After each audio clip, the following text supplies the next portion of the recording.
Okay, so we're live, and now this is the part I'm going to check on YouTube. Audio and things like that. Yeah, to make sure that. Ooh, What's is it up? weird if I ask for a sip of that water? I was going to. Yeah, you can have Is there some. water in there? There is water, and Is I it was going to cold? bring you a bottle as well. Nah, it's okay. Taste it and tell me. Is it a straw or is it a pour? It's a pour. Okay. Taste it and tell me. Is it a straw or is it a pour? That sounds good. Yeah, and yeah, I just spilled on I'm myself. starting to do that. That's going to be my new thing. Have water as well for my house because Next sometimes time. yeah. No, it's in my car, but I didn't. No worries. I don't But care. it's not room. I'm all It good. was like car temperature. But you're more than welcome to have some. Thank you. I'm I kind of glad appreciate that. I thought about it. Yeah. All right, bro. We're ready. We're Ready. live. Hey, good evening and welcome to another Bravery and Healing episode. We're on episode 16, and today I have John with me. John is curious about how I got into spirituality. He has some questions for me. Yeah. And he himself is in the realm of spirituality. He's interested in spirituality. He believes it. He lives it. And so he had questions, and we figured, why don't we have a conversation and share it and see if others can get some insights out of our conversation. Mm-hmm. All right, John, welcome, and thank you for coming here. What's up? Absolutely. How are you? I'm doing great. I'm very excited for this conversation. I've never had a conversation with this much intention towards spirituality itself. I know you mentioned before that you've had conversations with people about this topic, but whether we realize it or not, we're all spiritual people. That's what I believe. And it expresses itself in different ways. But it's not often that two people sit down and say, let's really talk about what does it exactly mean? How can we understand it? It's a complex topic and it's not talked about very often. I'm a very introspective and philosophical person. Mm-hmm. That's just how I am naturally. Yeah. So I love talking about this, and I love seeing how it works in its own little theoretical world, but also how it applies in our daily lives. But we just met. We randomly just met a few weeks ago. We met at the last open mic live, and Crescendo Studios. At Crescendo Studios, Thursday open mic live. And I shared a bit about what I do with Preach with Prak. Yeah. And John said, "What? Really? Are you serious?" And I said, "Yes. Let's have a conversation." And so like he was saying, there was intentionality to it. Definitely. And so we said we got to have this conversation. And honestly, yes, I do feel grateful about it because somebody is coming here only with that intention. Otherwise, it's me convincing on a man on the street interview. Otherwise, it's me talking to artists and gathering their spirituality based on their music. Yeah. Or it's me talking to the camera about just a general. Right, I completely understand. But a dialogue is a back and forth, and it'll probably strengthen my stance. Yeah. It might strengthen where there's blind spots. Mm-hmm. And it'll give me an opportunity to convince people, why the heck am I even getting into this? Why the heck have I been doing this for 3 years? Yeah. And so that's why I feel I'm grateful that John decided we got to have this conversation. I do have some questions for you, and I would love to share if it helps at all a little bit about myself too, my background. Yeah. But just really briefly, I was raised in a Christian family home environment here in the States, and I became a pastor for a couple of years. Okay. So I was very, very committed and devoted to that. Okay. Because in my understanding of spirituality, I was committed to it. Yeah. If this is the most important thing, if this is what matters for eternity, what could be more important, right? Yeah. Through some circumstances, I decided that I don't believe in Christianity anymore. Okay. Not because of the influence of any people, but in terms of the beliefs itself and Christianity itself. Okay. I was very lost and confused for a while. I was trying to reject all types of spirituality. I didn't want to feel deceived again. Ended up exploring a lot. Yeah. And came to what I believe now. So now I wouldn't say I'm just curious and wandering around. I do have very clear beliefs about the universe, the way, the laws of the universe, how it all works. But it's rare to meet other people like you. Yeah. So I am very curious. I have met spiritual people before. Yeah. What I have not met is people who are so serious about spreading it on their own, not affiliated with a religion, just like doing it on their own, trying very hard, clearly renting out, a studio. I'm laughing because it's been. Well, maybe you don't think it's no. It's been 3 years. That's it's like, serious. it's like if I'm gonna do this if I'm gonna go with it, this is the theme that I would want to, and there's nothing else. There's a proud feeling to it. Yeah. You know, because it's 3 years and I've built something to it. Yeah. But you do feel like a loser when you think of yourself as a view whore. But I try to avoid that. You know what I mean? Of course. But you are doing it to spread the message, so it's understandable. Yeah. So we can start that. So tell me, this is the context of my question. I don't meet many people who are not affiliated with an organized religion and yet are working fairly hard to spread their message, because religion has an agenda to it. And I'm not trying to be judgmental or critical, but it's true. There is a strong sense of God wants me to do this. God encourages me to do this. I need to just share the love of God. There's a lot of like doctrine built into why we need to share the message. And for whatever reasons you want to believe it, whether it's truly God or whether you believe it's like, you know, mankind agenda, business, spreading whatever pyramid scheme, whatever direction. Pyramid scheme. John's the first one. We're going to get the reality is religion does a very good job of encouraging people to share, and I don't see that as much in spiritual communities and everyday people. So I would love to know, I guess, how you got here, what your spiritual religious background is, spiritual, whatever, and what motivates you to do all this. Sure thing. Okay, so I did think about that conversation because we had 2 weeks. We did briefly touch on it. And then we had 2 weeks, and I was like, if I cry sometime, that's okay. It's only fine. Because I'm releasing emotions, okay? Please. But we're going to hold it together. Don't feel bad at all. Yeah, it's because you are, man, you hit the nail, you know? It's like, I've never seen somebody work so hard to spread the message with no funding. Yeah, when people ask me, who's funding you? It's like my credit card on me, bro. I'm an American citizen. I go to the bank and I tell them, hey, American citizen, not staying. No, you know what I mean? Because I have family. Okay, so I was born in Nepal. I was born in Nepal, and I grew up in a boarding school in India. But just before I move forward, I have cousins, you know, in Nepal and India who would say like, I couldn't just do what you're doing. You know what I mean? Because you need that equity. But what do you mean by equity? Like just like a credit card. I go to my funding, percent. Yeah, precisely. So this is all under my name. But it's what I believe in, and it's what. Okay, so we're gonna. Okay, so I was born in Nepal. Born in Nepal to a Hindu family, to a Hindu. It's a Hindu kingdom, but honestly, we would just. Nepal is a Hindu kingdom. Yeah, I did not know that. Yeah, I mean Christianity is growing, accelerating. Yeah, but people there, if we're gonna talk about religion, people there, missionaries come through and will say, hey, you know, you can get a place in heaven. But in exchange, you might get some job right now. So that's why Christianity is accelerating, in my personal opinion.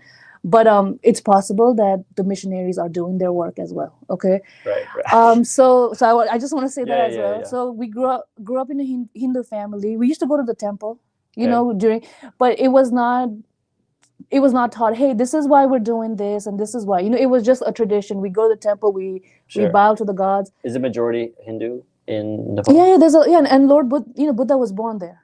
I didn't know that. So Buddha was born in Lumbini. Yeah, he was born there. He was like a prince there. He was born in Lumbini. I thought it was in India. I didn't know it was Nepal. Okay, so all that piece of land he moved over, and then India, there was a king in India, Ashoka, who really said, you know what, this Buddhism stuff is so powerful. So spread the message. He killed so many people. Yeah, like after a battle, that he felt empty afterwards. King Ashoka, and he said, you know what? Shout out to my dad for reminding me of history again. So history is important. Yeah. So basically, King Ashoka was the one who promoted it, and he was Indian, and he had his kids, his daughter and his son, spread it to like East Asia, and that's how it spread. But King Buddha was born in Nepal, but he wasn't. You know, like I was born in Nepal, but I grew up in a boarding school in India. Okay. So basically, India was a colony of the British, but Nepal was not. So my parents felt like I should speak English. Like growing up, they were like, our kids should speak English because that here, like you grow up, you speaking English, right? Of course. But over there, it was a commodity at that time. They felt like, in India, you could afford English schools. In Nepal, it wasn't at that time. It wasn't happening yet. Yeah. It was like something only the really wealthy could afford, like the royals and maybe business owners and stuff. So a missionary opened a school in like the Himalayan town of Kalimpong. They opened a school there. It was like a Christian school, but they couldn't afford tuition over time. It was opened like in the 1900s. Okay. His name was Dr. Graham. And so he brought his missionary team. Shout out to Dr. Graham. I do want to give I do give out shout outs in my channel, by the way. So he opened it, but they couldn't really keep up with the, the funding of the land and stuff. So they let other religions come in as well. And so that's how my family was able to get me and my sister into this boarding school. And that's how like Nepalese people or Hindu or other religion, Tibetan people, Tibetans would come to school there. Yeah. Right. So I'm a student there. So that's how I was exposed to Christianity. We had to go to church every Sunday, but it wasn't like this is what you have to believe. Right. It was part of like the routine. Sunday morning you got to go to church. Saturday evening maybe your team has to clean up the church. Right. So it was like that a communal thing. Yeah. So it was like that. We used to say grace before, but it wasn't like, are you believing this grace? No, it wasn't forced upon us. I see. Yeah, and then every once in a while the church sermon would go on. I like the story of Jonah. Hey, that was good. So I would read the Old Testament because those church sermons are like 4 hours long. You can't just keep sitting and daydreaming. So I would read, and that's how I was exposed to Christianity. Gotcha. But nobody ever forced it upon us. And then we came to America when I was 13. Okay. When I came to America, my mom tried to get a little bit more religious over here because of the community. Suddenly more festivals and stuff. But by then I was here. I was growing a brain, and so you know what I mean. Like I had like your own thoughts. Yeah, precisely. Yeah, you know what I mean. I had my own thoughts. But so that was how my religious exposure goes, and then like Buddhism was always there because Buddhism is so vivid in Nepal. Right? Yeah. It's like it's there, just like Christmas is here. Like you could be Muslim, but in what ways? Like in practice, like what does that look like? Are you guys like bowing down to? Like I was not raised with Buddhism at all, so I don't know what you mean by that. Like if like I'm just an American normal like. No, it's cool. Kidding. But like if you are here in America and it's like December time, what's happening. Yeah, for sure. It's like that Christmas lights are going up. What is the equivalent of that in Nepal? Yeah, like we go to the stupas and stuff if somebody's in town. What is that? What is a stupa? It's like this big monastery type. Okay. And so. Just stuff like that, but not serious. Just that much. And if we see a lama, like somebody who's dressed in that orange, we don't have to bow, but if they give us blessings, we do a bow. But it was not something so spiritually great. It was more of a tradition. And there's not a lot of education or like knowledge. And I've realized that I've come to realize that like people don't. Well, I'll talk about that later. That's very, very important. It wasn't.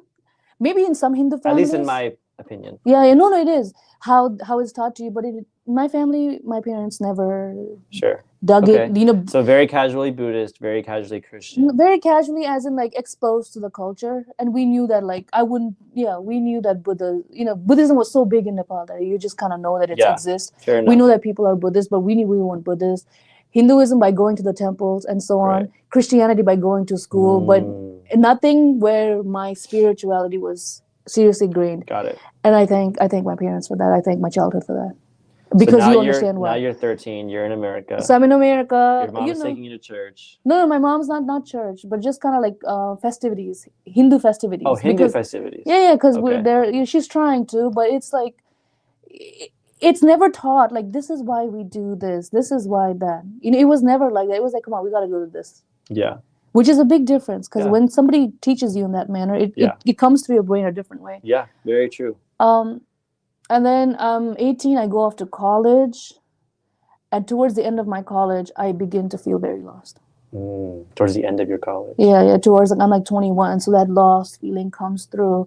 I feel like I know I'm not atheist because I know there's something out there, but I don't know what that is. Okay. And I don't know who.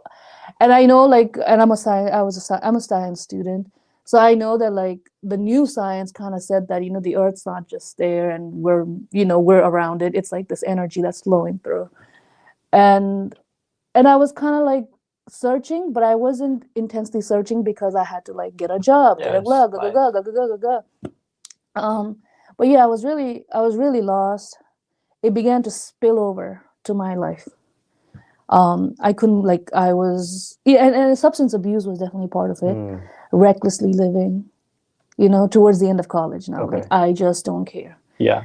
I'm confused. Am I Nepalese? Am I like all of that? All of that Identity. term, yeah, all identity crisis. What am I going to do after college? I think I'm not going to Yeah. get into med school. Yeah. You can't. I was substance abuse, alcohol, Yeah. all of that happened when I was like finishing up college.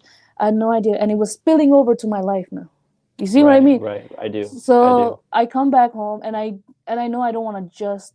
I guess I couldn't just pretend like everything was okay and just like get a job, and there was something Well, you wrong. You could. A lot of people do, to be fair. And I couldn't. You couldn't. I couldn't, and my parents could see that, and I was beginning to be depressed. Yeah. It wasn't med school. The fact that I got rejected from med school. In hindsight, it wasn't that. By the time it was felt like that. It felt like that. Yeah, I was in hindsight. There's a lot going on. Yeah. And it's I was not like just 21. I didn't go to med school. It's like a lot identity crisis. Yeah. Cultural identity. What is my life about? Yeah. What's my life gonna be about? What are we doing here? It's a good question. I mean, okay, science. Okay, science is not just for the books. Right. It's part of our life, and this kind of stuff. And I couldn't communicate it, bro. You didn't have the words. Communicate it. Yeah, I could. All it was a feeling, and so I was just like, oh, let me just get high, Yeah. And what was the high doing for you? Was it escape or was it? Yeah. Yeah. I used to say like, Mary Jane is my best friend. You know what I mean? She was, Mary.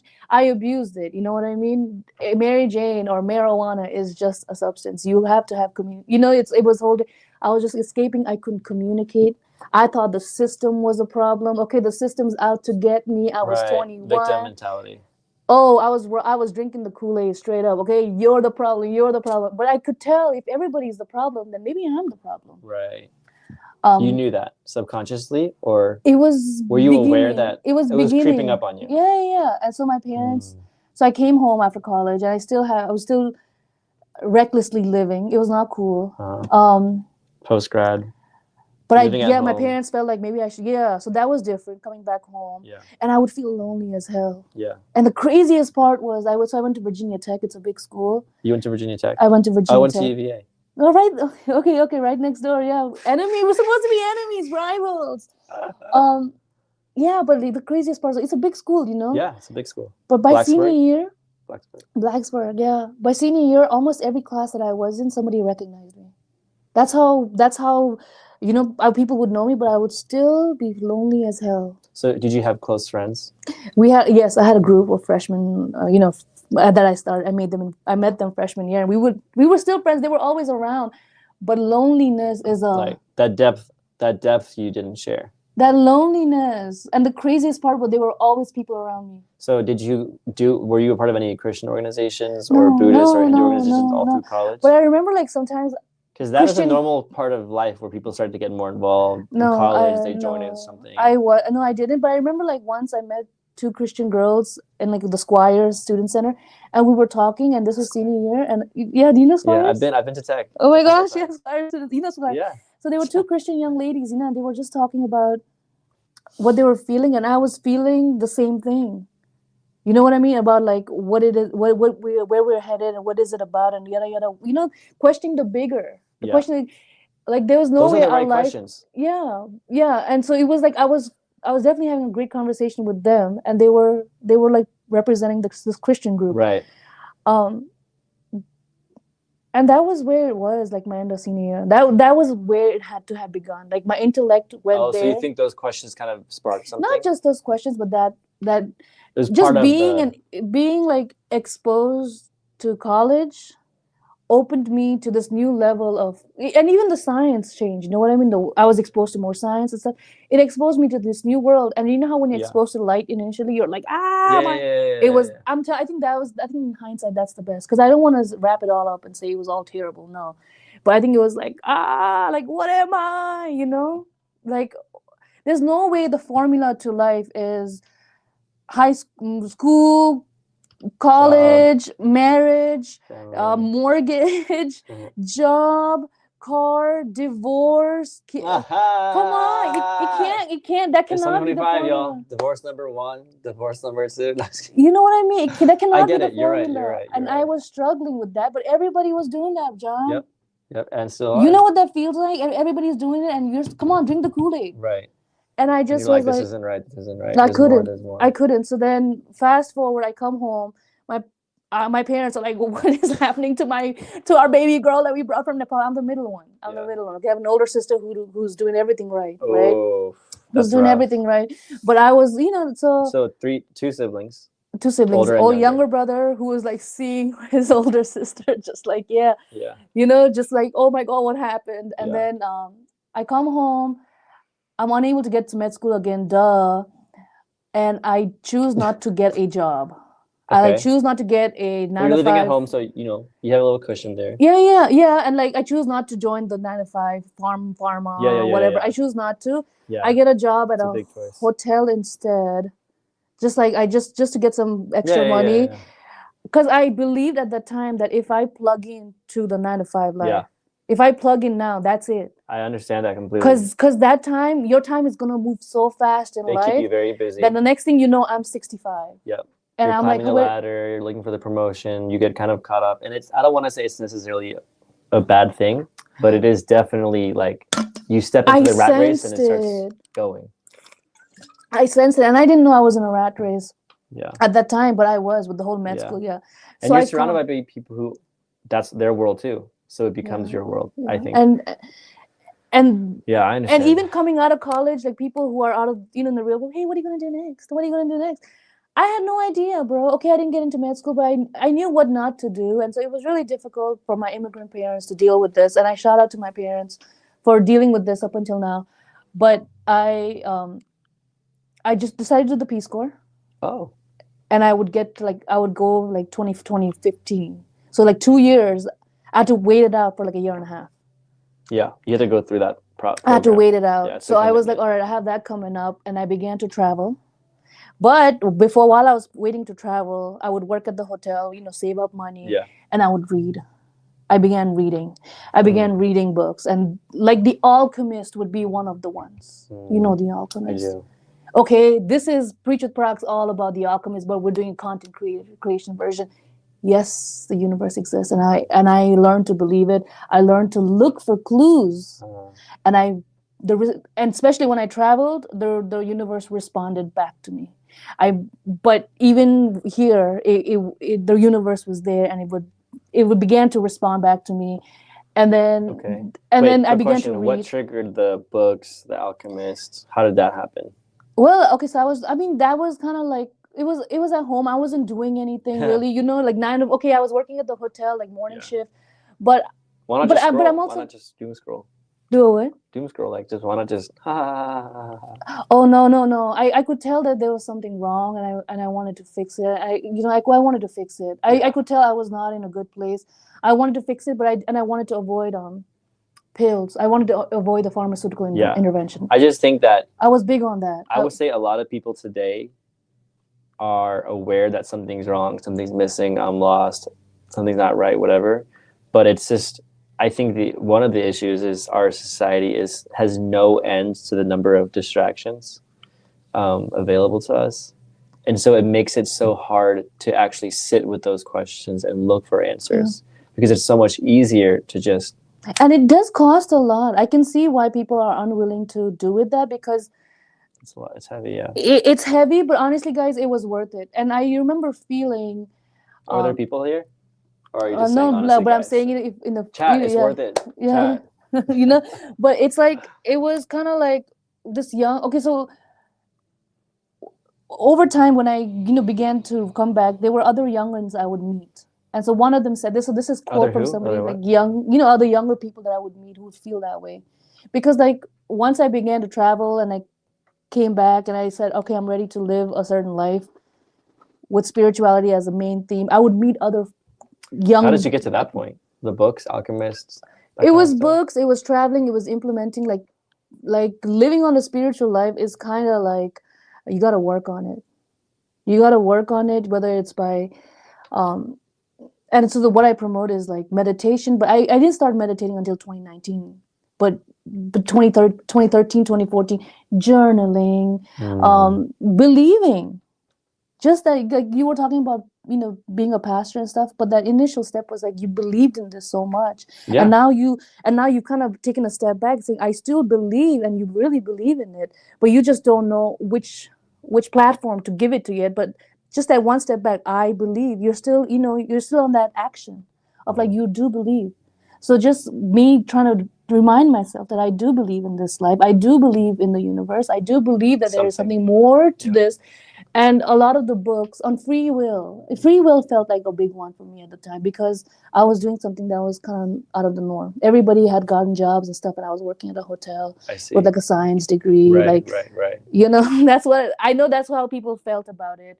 But free will, because a lot of these books, a lot of these writers were sending a message saying, you can live your life and still be part of the community, but your life's going to look a bit strange compared to others. You're going to get off that train, and getting off that train and doing your own thing makes you look kind of weird and different. So that's why free will, and free will is always going to be a fight.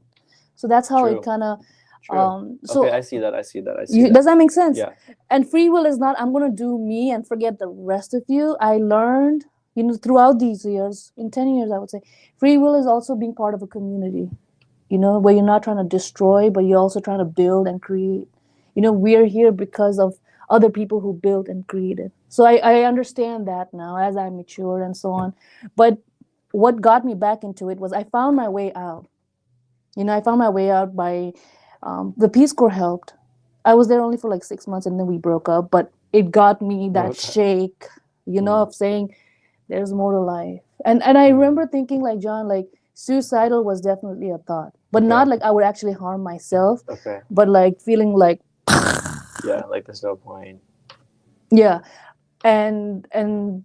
throughout the years it was kind of like, nah, man, it gets better. Like you just have to keep, it gets better. So that was a big one. But as I came back, I had to like work at a McDonald's to take care of my dad, work at Target and stuff like that.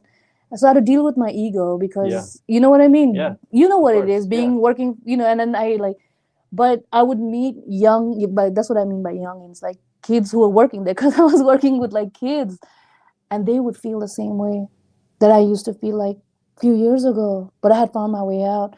And sometimes in the elevator, we would just be talking or something. And I can easily talk to these high school kids and they would feel that way because they were drinking the same Kool-Aid I was drinking. You know what I mean? That you're just moving so fast and trying to figure it all out, and your life is almost on the verge of experimenting / exploiting. You know what I mean? And so it would really get to me, like they were living it recklessly, and they didn't know that on the other side it gets so much better.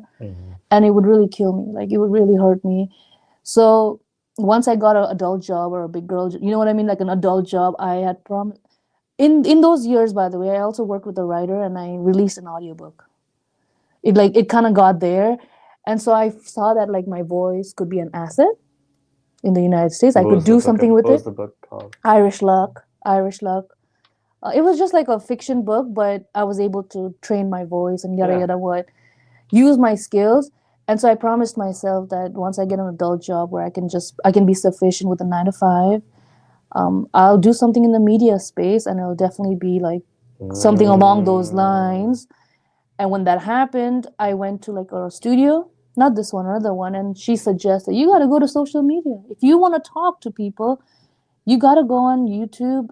Social media is what she encouraged. And so I deactivated like 2012 from Facebook, from Twitter, I deactivated, but it was like, you got to come back. So then I had a game plan and I made my move ever since. So Preach with Prak was a name I came up with. Rise and shine to your purpose is the teachings. But I didn't have that as soon as I showed up. It was something that I kept, it was like a garden that I kept growing and growing. Hey, this, that. So I appreciate it when I meet somebody finally who's like, you don't have an agenda? Like, no, that honestly is my agenda. So yeah. And I told you, like, it's not trending yet. But when you said, it's because it's difficult to get somebody to talk so deep. I know. Immediately. I know. But guys, that is where our life is, isn't it? I know. John, how can we just live in an avoidance society? Because we feel like we can't change it, we can't control it. It's too much, it's overwhelming. So we were all, this is my opinion, we're all kind of disassociated from life in a way. And I couldn't, bro. I couldn't. I know. I couldn't, and I'm not. Yeah, I live. So it's nice. It's nice to meet fellow folks, who are about that. You know what I mean? I It's do. nice, It and is nice.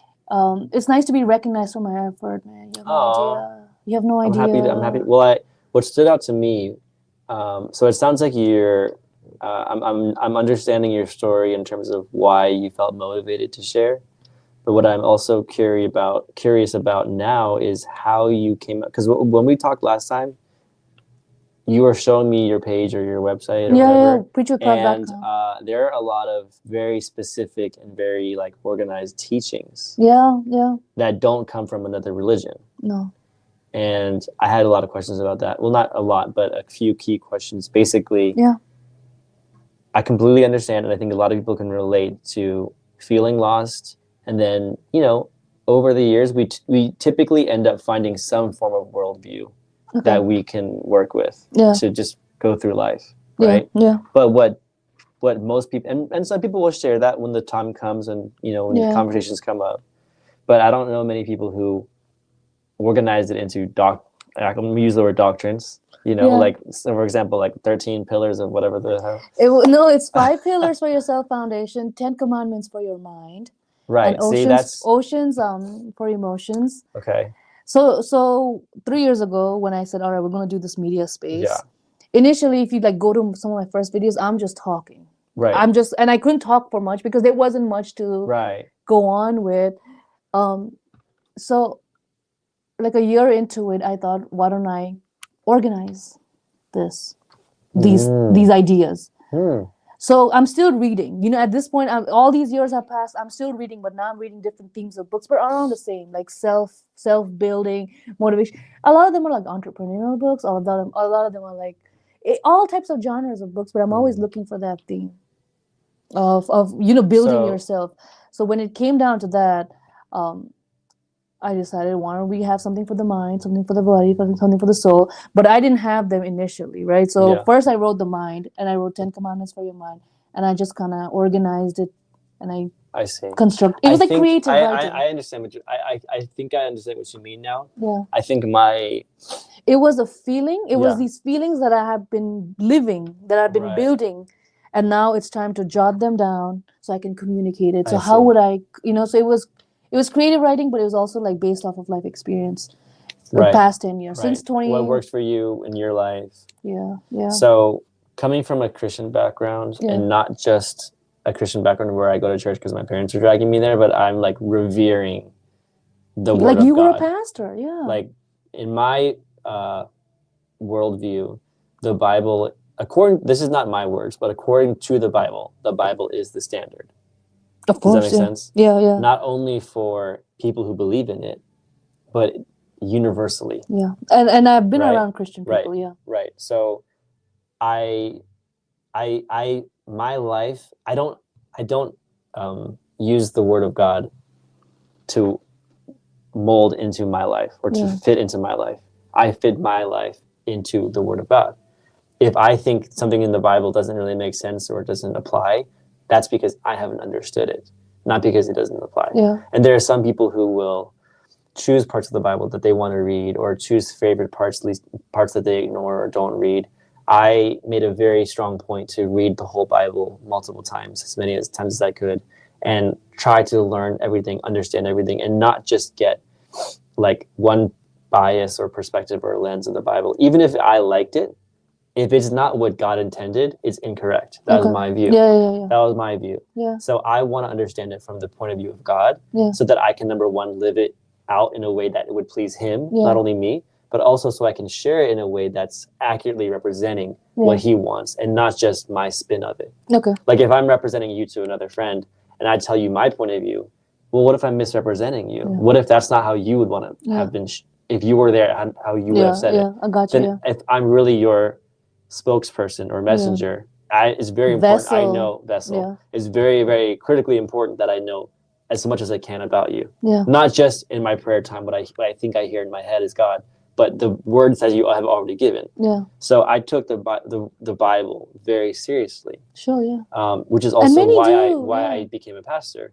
But the reason I say that is because even now, for me to come up with commandments, so to speak, if it's organized for myself, that's one thing. But I'm not telling you because you shouldn't or whatever. I'm just curious. This is a question. Like what gives you the confidence or the right to say, here are the 10 commandments for your mind, and you guys need to know it, and this will help you. Well, does that make sense? Yeah, of course. Or if I'm misunderstanding, no, you're cool. And it could just be my, even though I wouldn't identify myself as a Christian anymore. Yeah. It could just be the fact that with my background, that gives me it's instilled in you, stance on it. But yeah, it's a manual, right? If you're looking for like, man, how do I get out of this? How can I? This is an option. Do you have to get into it? No.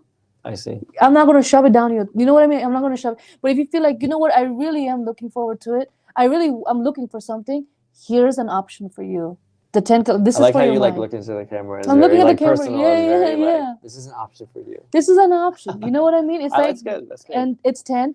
And in the YouTube video, I give examples of other people who kind of lived by that commandment. Thou. The first one is thou have a mind. The first one is thou. Oh yeah, I don't even know. Could you read them or pull them up real quick? I can pull it out on the website or on the video. But the first one is like, honestly looked at it. No, it's cool, bro. No, it really is. It's the first one is like thou have a mind. Thou have a mind. Is that a commandment or just a fact? That's the first commandment. It's like you have a mind. Okay. Right? So this is less of an action and more of a teaching. Yeah. Okay. So like, let's back up just one step. The original 10 commandments in the Bible is like, thou shalt honor your mother and father. Thou shalt not have other gods before me. Yeah. Kind of more. I only took the title from that command. Okay. I only took the title. I need to understand because I remixed it with something in my head, but it probably is very different. No, I remixed it with the for your mind part, but I only took the title and I just said, and I took a little bit of language, I guess thou have. Yeah. But it's not out of that. Got it. I read in the religious book of Hinduism, which is the Bhagavad Gita, but I just read it to read it, right?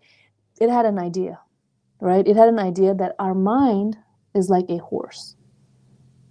A horse. Okay, there you are, and you have a horse. That's your mind. And the more you build this relationship, right? The more you gear it, you're the rider. And so when I read that, I said, huh.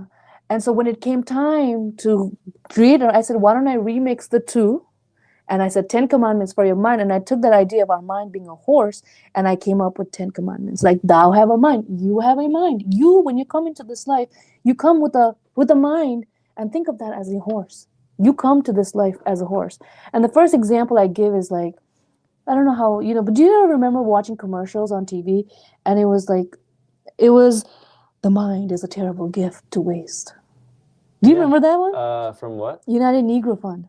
I don't think I know that one. It was this commercial, and it was like this kid, and I talk about this example, and that's an example for thou have a mind. Yeah. So that's the first commandment. And he was like this young middle school kid who wants, like, you can see him in like a picture in the yearbook, and he wants to be somebody great, but then they show as time goes on, he's unable to do anything, and he's just like selling drugs. And so it's like, hey, support these minds. So thou have a mind. So I talk about how when you come to this life, you come with a mind. You come with this horse. Okay? And so I use this example of the mind is a terrible gift to waste, because even they know that we have a mind. And then the second, the third, the fourth is like, hey, why don't you're the guardian of your mind. You should build a relationship with your mind. You can train your mind. And as I'm going, I come up with examples of people who've done that, who've exhibited that. And so the last one is, you are wholesome with your mind. There's you, and then there's your mind. You are what with your mind? Wholesome with your mind. What do you mean by wholesome? There's like you, complete? And there's a whole part of you. There's a whole you, and that includes your mind, that includes your body, and then that includes your spirit. But it's different entities. And somebody commented on it saying, you're saying that the mind is a separate entity. Like, where did you get this? And I was like, that's how I interpreted it. That's how I felt. That's how I decided to communicate it. And that's how I spat it. And then I came up with different examples, like Eminem, Lose Yourself. Yeah. You can put how he ends that Lose Yourself song? You can do anything you set your mind to. Do you remember he ends it like that? I use that as an example for one of the commandments. You know, thou should explore your mind. Thou should build a relationship with your mind. You and the horse. You know, thou should nurture your mind. What kind of garbage are you feeding? Are you feeding it good stuff? You know, what are you when you're scrolling? It's all going inside your mind. You're You right. know, You're right. thou should train your mind. So it was something practical that I felt like I could communicate, like a manual. That's how I rocked it out. And so once I came up with the mind, I was like, well, it only makes sense to have a body version. So I came up with like a human experience one. You know, if you have self-improvement, if you have motivations in your life, if you consider self-care, your human experience will be better. And then it was like obvious, right? If you just live life comfortably, then you're more likely to feel about life. But if you have little self-improvements, little motivations along the way, like you value self-care, stuff like that. So I came up with that world, the pillars for your self foundation. And it was like, well, we got to have a soul version. So then I came up with a soul. So it was like intensity of our emotions. And as I'm writing this, I'm just feeling what I'm writing. But as I'm writing it, I'm like, crap, I'm actually building something. Because it's one thing when you feel it, but when you read it, when you speak it, when you think, you're like, oh my God, it is true. Like there's sometimes when I'm escaping, I can't listen to my own stuff because I'm like, when I'm trying to escape, because I'm also a person, right? Sometimes I want to just like, I feel like like a this, sometimes I feel like that. I can't listen to the stuff that I'm saying because it's too, I believe it. And sometimes I'm like, yeah, I believe it, John. I've lived it and I've felt it. And that's what I'm going to put on the internet. If we're allowed to put stuff out on the internet, that's what I'm going to put out. We're going to clean up, if I can. I'm going to do my part. And in these past years, I've also taken a stance on doing my part. There are so many people who did their part, and because of that, I'm here. They did their little part, and because of that, the road that you drove on today, it was well, nice and paved, right? The street lights and stuff like that. The car, the engineers that helped build it, all that good stuff. Like, you're right. So I do give shout outs on my channel. That's why, because sometimes it's nice to appreciate. Because when I was feeling down, I was also like destructive. Hello, and I see that. And I see that living in McDonald's, working at McDonald's, I saw a lot of that, and I know that many did not want to be about that life, but they would find themselves in that life. And so not just the motivation, but like, come on, like that space, that need is there, I felt. So that was me doing my part. So yeah, does that answer your question about the commandments and how I came about? Yes, it does. So from what I'm hearing you say about the body, mind, soul, they seem like basic guiding guidelines, I guess you could say. It's that verb, I believe, getting that verb going. After that, where you want to go, it's cool. You want to join others, just to get you vibing. In like Pilates, it's called pulse. So we're pulsing. Just get it going. Just that, because it's real and it's out there. And this is my reaction to that. Okay, go ahead. First of all, I think it's great. Awesome. And I do think that there are a lot of people who obviously need just that initial guidance, that first step to say, oh, I have a mind. I should take care of it. I should engage with it. I should improve on it. And I was wondering, but you answered the question already. Why? Because it makes your human experience better. That's what you said. And I would agree with that. Now, for some people, that's all they need. And that's enough. Just self-improvement. That's what I'm here for. And I could not sell you like little charms and bracelets and say I can do I couldn't convince you to say, no, this is something where you have to kind of put the work in. Right. You know what I mean? Like this is something where you have to, all I can do is offer you the manuals. Yeah, you're right. And I have some little practical stuff that I push out. I encourage meditation and journaling, that, nature. Right. So this is interesting because now I'm getting a little deeper sense of what this all is. Yeah. Right. And I call it spiritual collective consciousness, Okay. Building spirituality. Right. Maybe people just didn't know about it, bro. Maybe they didn't know how to build it. And that's why I call it literacy. And that's why, remember, that's one of the questions I had on my website. That's spiritual literacy, What was the question on your website? It was like, what is spiritual literacy? What is collective consciousness? Oh, yeah. What is the answer to that? What would you say? Spiritual literacy is just building up your spirituality, getting to know how could I get to How would know you define myself. spirituality? I think having a sense of like understanding or getting to understand your purpose, aligning yourself to the best version of yourself. There's the version that you are here, and there's the version that's the best, the version that your soul would like you to be. Okay. Right? Because interesting. We have a slightly different. I agree with you. Yeah. But the way I emphasize the things I would emphasize when I define spirituality is slightly different, which I think is interesting. Yeah, go for it. What do you but think? It's a whole different. But I want to at least move in that direction by asking, by confirming what I think I'm hearing, which is that those commandments of your, or whatever, the heart or the mind, body, and soul, right? Is that your main thing? I titled it. Yeah, right? I titled it under the rise and shine to your purpose. So that's your main thing. That's my bread and butter. Yeah, I mean, in this past 3 years, if I focused, laser focused, and came up with something, I gave birth to that. Yeah. The rise and shine to your purpose. With, you know what I mean? That's what I gave. I understand. And you've been working hard to, communicated. Proselytize. Communicated, yeah. You know what I mean? I do. Yeah. So this is where I want to take the next step in this conversation, because what I'm hearing is, to summarize all of that, it's to make your human experience better. To make it worthwhile to understand. To make it worthwhile to understand why your soul chose. Yeah, work on yourself, better yourself.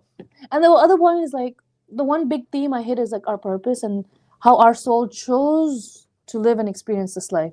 And AI was like, you mean choose? And I was like, no, it's a past tense, because you're already here. Like your soul already came to your body. Right. And so for you to understand why am I here? What's my purpose here? What am I doing here? All of that is part of our human experience. So, it's part of our, it's part of being a wholesome being. So now we're getting a little bit deeper, because body, mind, soul, self-improvement, right? Self-improvement is how I am, what I'm hearing. But beyond just self-improvement, meaning journal a little bit, learn about yourself, which is great, which is very good. And people who are totally lost, that's a great starting point and first step. But spirituality, in my view, does continue beyond that. Of course, and the way and I'm curious to know how much you engage in those questions too. For example, what you asked, why are we here? What's your purpose? Starting with that. How much of your content, your bread and butter or whatever, goes into those questions? How would you answer those questions? How do you find those things? I talk about our purpose, and I talk about how I don't know your purpose. Like I don't, that's something that you find out on yourself. And I give the illusion of a garden. Our purpose is like finding a root on the ground. And you can't tell what that root is meant to do, but when you give it the time, care, and attention, you'll watch it bloom, and you'll see what it was meant to be all along. So usually, if you feel like you're good at something, if you feel like you like to do something, if you feel like you're curious about something, that probably is part of your being. But it's not enough to just be like, I like doing that. You got to work on it. You got to build on it. And so some of the artists that come through here, right, they want to communicate their experience. They want to communicate to the world with their music. But only some of them actually continuously practice and continuously get on stage. And if I like to let other people know that there's a bigger world out there, it was not enough for me to just have conversations. I had to get on stage and talk. I had to, you work on it, you build it. It's your talents, it's your skills, it's your capabilities, it's the resources that come about your way, it's the resources that you could probably grab opportunities for. It's all of that that's like blooms to become your purpose. But you can't just look at it and be like, okay, that's what it is. No, it's something that grows over time. So I couldn't be like, well, this is my purpose. I'm still working. Maybe a flower has just come up. Maybe the rise and shine to your purpose is a flower in part of a garden, and I'm unable to tell you what that garden is going to be more. So, okay, I would define, first of all, love it. I would define spirituality as your awareness of your connection and sameness with others. Okay. Why do I say that? Because in my understanding, and this is just, again, I'm a developing spiritual beliefs as well. Yeah, right. I don't have a Bible that was given to me. So these are the answers, right? I'm finding them in myself. Yeah. The reason I say that, the reason why I say awareness of outside of you, which is different than here's your horse, work on it, it's that's required to understand spirituality in my view. But to me, the opposite of spirituality is ego, which is me, me, me. Yeah. Spirituality is letting go of the ego and being aware of the connections and oneness of all of us. That requires an understanding and also a belief in the universal consciousness, which and means I talk that about like our inner world brings out the humanity in us, and you realize like, Right. hey, like we gotta head somewhere together. Yeah, Right. That's it's a collectiveness. Right. Yeah. So I came up / borrowed ideas for a diagram, which basically is universal consciousness is the bubble in the middle. And along the outsides of that bubble are different points that are all connected, but they all have little points. And each of the tips of that point is a soul. Yeah. And each of those souls have 3 levels: body, mind, emotions, and instincts. Instincts is like, I'm hungry, I'm tired, I'm thirsty, right? Mind and emotions, thoughts, feelings. We all have those that belong to us that we don't share with someone else. My emotions are different than your emotions. My thoughts are different than your thoughts. Although we both have them, they're different. And so those 3 levels of our sense of self is our ego, our sense of self. This is who I am. I am a man, male, American, whatever. You're not a male, right? I'm a man. That's a difference. I ate something today because I was hungry. You ate something else because you were hungry. We have similar realities, but very separate identities. Individual ego. And so a non-spiritual person, not even just how they describe it, but a completely non-spiritual person is only focused on their ego. My thoughts, my emotions, my instincts are more important than anybody else's because all I'm aware of is mine. And sometimes I feel like they're not really even aware. Yes, because what they are aware of is their ego, their sense of self. That's what they're aware of. And in my view, pure narcissism is the absence of spirituality, or the awareness of only myself and my needs, and the willingness to even harm or step on or take advantage of others in the interest of self and like ego. the 10 commandments for your mind, you could use it to like do the other to your mind, Right. But Napoleon Hill will back me up on this one. Napoleon Hill was just a motivational person, American. He's not he will say that when you start investing and getting to know yourself, your inner world comes, it's part of our humanity, and we realize that we're part of a bigger whole. Right. So you see what I'm trying to say? Like when you not take the right way, but when you do it to better yourself, you'll begin to see the collectiveness in us. Yeah. And the narcissism part is like, that can be powerful as well, obviously, because bad people have lived in history and they still do. But they can be powerful as well, but their worldview is a little bit more like just me. When so the awareness of spirituality is the awareness of the oneness of all of us, is when you step outside of your ego and you realize each individual soul is actually a focal point of the same universal consciousness. Yes. So even though we have a different ego, when you're aware of the connection, the universal consciousness that we all share, that's when you can treat others the way you want to be treated. You can be capable of empathy, not because I've ever actually been in your shoes, but because I can imagine that with my consciousness that we share, I can imagine what it would feel like. I can imagine what you would want, what I would want. Right? The so vibe, empathy the energy, empathy itself to me is spirituality embodied. Yeah. Because I'm thinking of and treating you like I would treat myself. Yeah. What does it mean to treat others like I treat myself? Because we are the same. The way I treat others is a reflection of how I treat myself. Whether I love them, if I love someone else, I'm loving myself. If I hate someone else, I'm hating myself. And it's not just to people. It's to everything in the world. And it is like a symbol of intellect a bit, because there are some groups of people and there's some people who grow up thinking we are completely different and it'll never be the same type. Like that's why racism was so that is an awareness of the awareness of our differences is an awareness of our ego, which is not a bad thing. It's an awareness of self, a sense of self. Everyone needs one. Yeah. Right? Yeah. But to get to the point that I will harm, speak down, whatever, that's now we're losing our awareness of how we're the same. It's almost like a group ego. Yeah, exactly. Right? Like a group ego. Would I do that to myself? No. Then why am I doing it to you? Because I'm only aware of me, my sense of self, and our sense of self, right? Yeah. So building on that, as a Christian, and as a pastor, it is very important to me to be able to communicate my message, not just in a way that some people can accept it, but in a way all people can accept it. Because I want everyone to believe in this. Yeah. And not everyone is going to believe in, a nice little message that worked for some people. Yeah. People want evidence. A universal, people want proof. So it was very important to me to have that evidence and that proof. Not just to say, oh, Jesus loves you. Did you know that Jesus loves you? Because some people will just eat it up. But some people will say, well, how do you even know? Yeah. And so even in spirituality, that became a question for me. Because like I said, I was very hesitant to just move into some random other school of thought.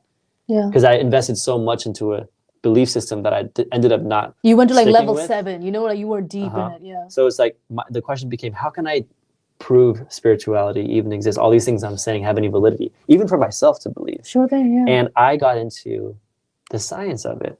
Like you said, science. Yeah. It matters. I started getting into quantum physics. Yes, because that was a leap, yeah. So this is what I learned. Yeah. The theory of quantum entanglement. Okay.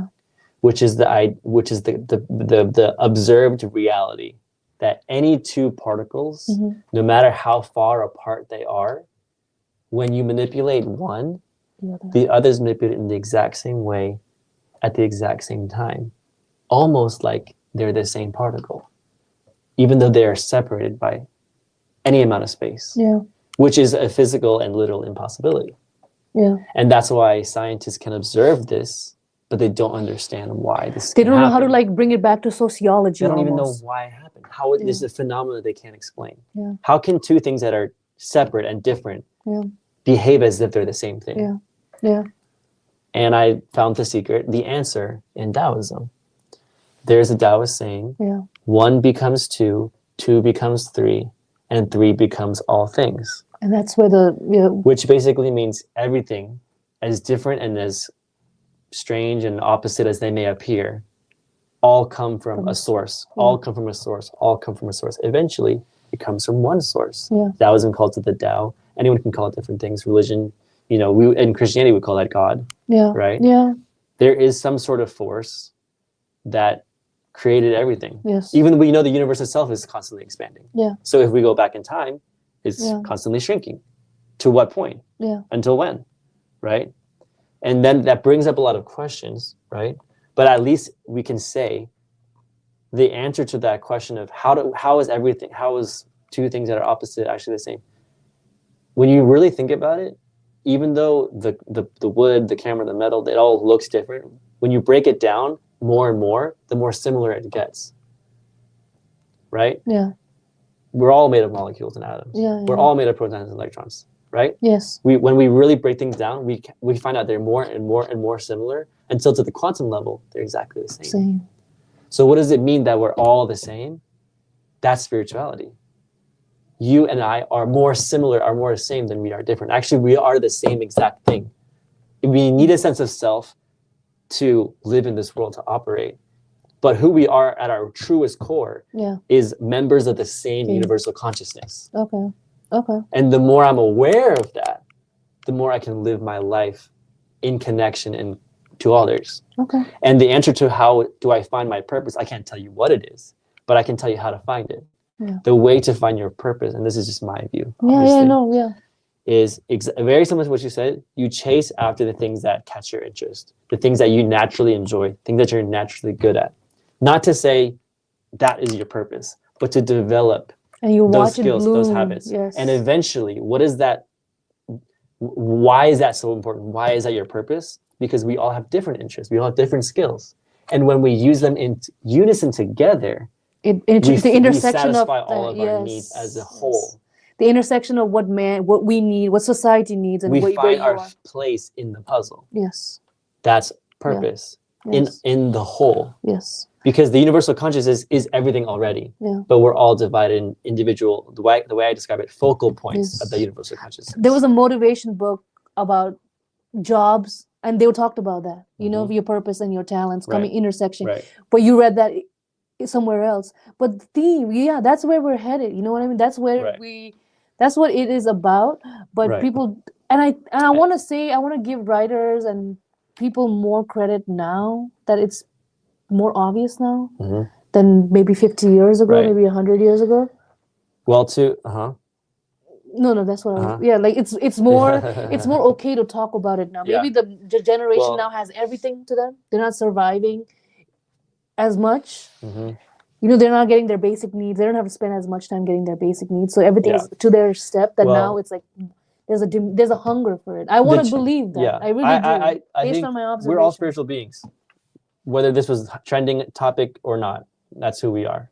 And there's no particular religious affiliation to it, but there is literature from other, like you had Taoism, Tao. Like Tao has one where like the force can uncover treasure, or it can just hide the treasure. Like you could waste your talent, you could waste it, or you could give yourself the opportunity. So here's I always the danger with spirituality, spiritual topics, spiritual leaders, spiritual people is that they can end up going into la la land, of course, right? And so as someone who talks about and cares about these topics, I try very hard to always ground myself in practical, simple terms, whether it's advice, reality. So I don't just become like throwing around like follow your purpose and find your. At the end of the day, it's like, well, that feels good, but where does that leave me? Yeah. Because I have a 9 to 5. What am I supposed to do? Yeah. It's very easy for people to fall into understandable but very opposing desires for money. I want a job. I want money. I want status. If you chase after those things, you are ignoring the very indicators that will guide you to your purpose. Yes. Yeah. Which are the authenticity. What do I feel? Just I enjoy, right? What am I naturally good at? Yeah. If you're not asking yourself those questions and following those indicators that your soul is giving you, and you're chasing after, well, what makes me more money? What will give me more status and power? You are walking in opposite directions. Yeah. So the longer you keep going down that opposite path, the harder it is to find that purpose. Yeah. And the more purposeless you will feel, no matter how much money you make, no matter how many things that you buy, no matter how much status you get. And going after your purpose and harnessing your purpose does also materialize in this world as well. Yeah. You know what I mean? It's not to say you can't learn to apply business, whatever. But your guiding compass has to be the authenticity of what feels right. What am I? What is me? Successful people will say that if you just follow the money, you're going to exhaust yourself in the long. Right. But if you just follow, like, this is why you're here and stuff, you keep getting that energy to keep going. And I'll also say this: I'm sure there are a lot of people. Because again, I'm telling you, I always think about the practical answer. There are people right now who have a 9 to 5, who need that job, who can't just quit and say, I want to do whatever. Of course. So what do we do? What do they do? There are times when you may not be able to just quit everything and follow your passions. That's not always realistic for everyone. And that's understandable. So that's the question. What do I do? You still do what you need to do, but you start paying attention to those indicators. Like a lot of the artists for these open mics, you know, they have a 9 to 5, but this is their dream that they're. It's not even like you have to go start a side hustle, go do this and that. No. It's just listen more to the voice inside yourself. And how do you take care of yourself? And as you listen to it, find ways, practical ways to develop it. It could just be, you know, I feel like I've always been a very social person, but at my job, I don't really get to do that. I'm sitting at a computer all the time. Then if you feel that, then spend a little time at the office, getting up and developing relationships with your coworkers. Yeah. Learn and practice that skill of getting to know someone, listening well to someone else's questions, their concerns. We all have them. Yeah. As you develop that skill at your job, you don't need to go start a side hustle, start creating content as a musician and artist. Yeah. You can just develop that if that's what you are. Yeah. And like the way I go at purpose, yourself, in order for you, you know, you got to get to know yourself, and then you got to take care of yourself. So then I hit on topics on how you take care of yourself. Like digital detox is one. Take some break from your phones. Because if you're always out there, then you're not getting to hover here. How about journaling? How about meditation? How about spending time with nature? How about exercising? It builds its way that way. Right. So I would just say, purpose is a question everyone asks, everybody thinks about, and a lot of people are stuck in the rat race. You're the only one who's gonna find out your purpose, by the way. Yeah. And it takes some time. It's like one of those lifetime investments, guys. It's like nobody can tell you this is your purpose. Right. And if they do, that means they're not. I don't know if that's genuine, to be honest. It can't be, because how can they know you? Exactly. Only you can find that out. Exactly. I don't even know my purpose. I'm gonna call out if anybody's doing that. Yeah. Right? Yeah. How can I don't even know my purpose when I'm born in is my own life. Yeah. I have to find you watch it bloom. It's a lifetime, one of those lifetime things. So I think Okay, we have to leave the studio soon. So any Okay. yeah, because Basically, talk to me, John. Yeah. that's it. I've said everything I need to say. That's my take. I'm glad to hear your take. Yeah. I guess my approach to like sharing my beliefs, my message is more day to day. I support the people. I support the awareness. My spiritual awareness is practiced in the way I talk to others, Yeah. the way I observe and pay attention to their struggles, their needs. Yeah. I'm starting to host workshops and like men's therapy, group therapy at my house. Okay. Because men have a very big need. Men have a lot of unprocessed emotions. It spills out in the way they harm other people, whether intentionally or not. Like a support group. Like a support group. I'm trying to teach more like workshops too. Yeah. Not only in spirituality, but just getting your life in order, finances, budgeting, things that you need to be able to focus on. That's the pillars for yourself. Yeah. Right. Yeah. So that's where I'm coming from. Yeah. Yeah.